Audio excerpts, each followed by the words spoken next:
Hill Cavaliers now have a 3-1 record in the BABA Women's League.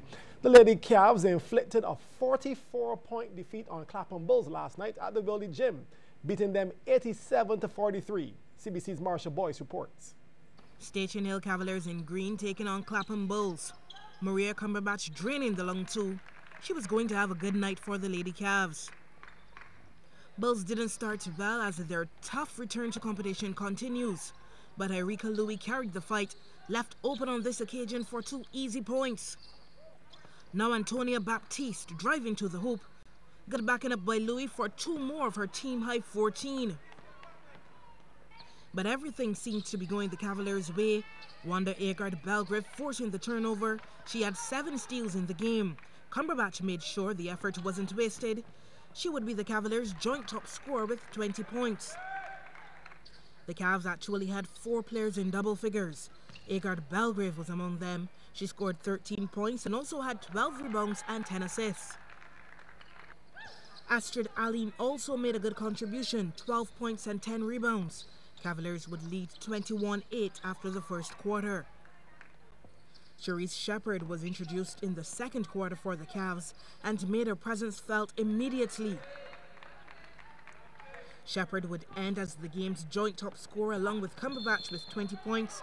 They're getting the basket and the foul. Tricia Gill also had an impact from the fourth quarter for the Bulls. She was their only other player in double figures with 10 points. She also had 10 rebounds. But the Cavaliers were up 47-18 at halftime. From there, they would go on to win easily, 87-43. Marsha Boyce, CBC Sports. Thanks, Marsha. And while the Lady Cavs have a 3-1 record, they still trail UWI Blackbirds, who are a perfect 4-0. We'll have UWI's latest victory against the Hoopsters coming up at 8:30 during CBC Sports. In volleyball, the wheels seem to be falling off of Brighton's Rockets now that their 2 top players are on the injury list. Rockets, the early leaders in the Gutters Enterprises women's volleyball knockout, have now lost 2 straight, heading into the playoffs without any momentum. In their last game of the round robin, Rockets went down to Pan American Life Insurance Warrens at the Willie Gym. CBC's Shane Jones reports on that game and also on others played on the night. Foundation United in black taking on Gourmet Express Progressive. Michael Knight with the serve. Shamar Bishop should have done better there. Gets a second chance and he makes up for it with the dink. Progressive strong in their attacking game.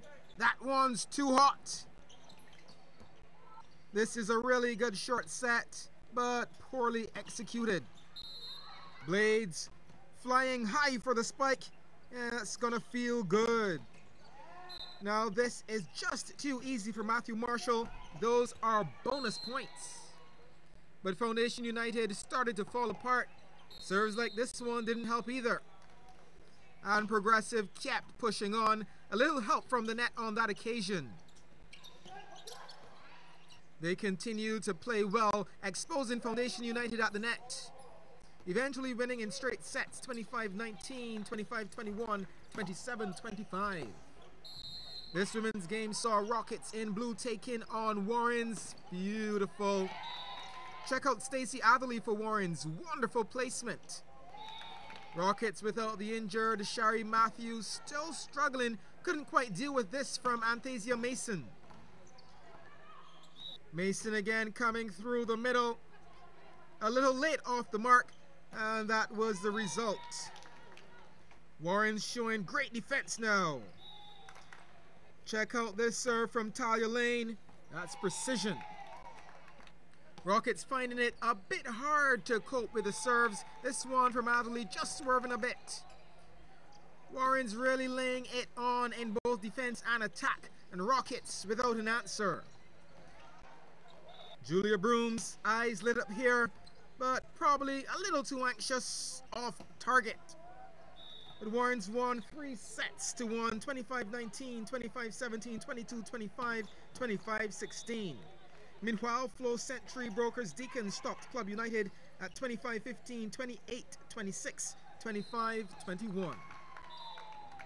On to cricket, Isolation Cavaliers are trying to do the double in 2014. After winning the Sagicor General Shield over the weekend, they now solely place their focus on the BCA Intermediate title, a title they've been stopped twice in the past at the final hurdle. Isolation are currently comfortably leading Zone B halfway through the intermediate competition as they've won each of the 4 games they've played so far. Now the intermediate will resume at the weekend.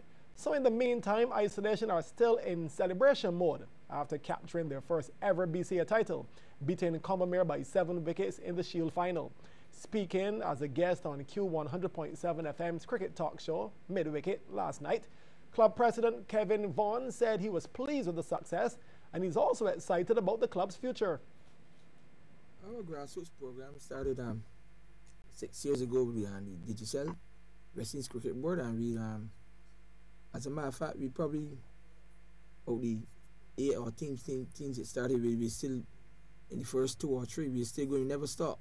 So we are, like we say, we're breeding a lot of young players that are in our senior team right now from the grassroots program. So like I say, Coach Rott is doing a wonderful job, Mr. Waterman, and also Daly Richards, who's also ably assisted when he got spare time. The club's PRO, Christopher King, was also in studio, and he spoke of the togetherness of the St. Andrew-based club. We are a community team and club. So you'll find that during the off-season, both clubs and schools in the area use our grounds for sports. So you would get people gravitating towards our club. I don't know if you heard the support. We had a wonderful support on a Sunday. We had guys and girls out in the Cavalier shirts. I mean, shirts that they probably purchased over years, and shirts that we probably given them to remember. And every year we have our annual barbecue.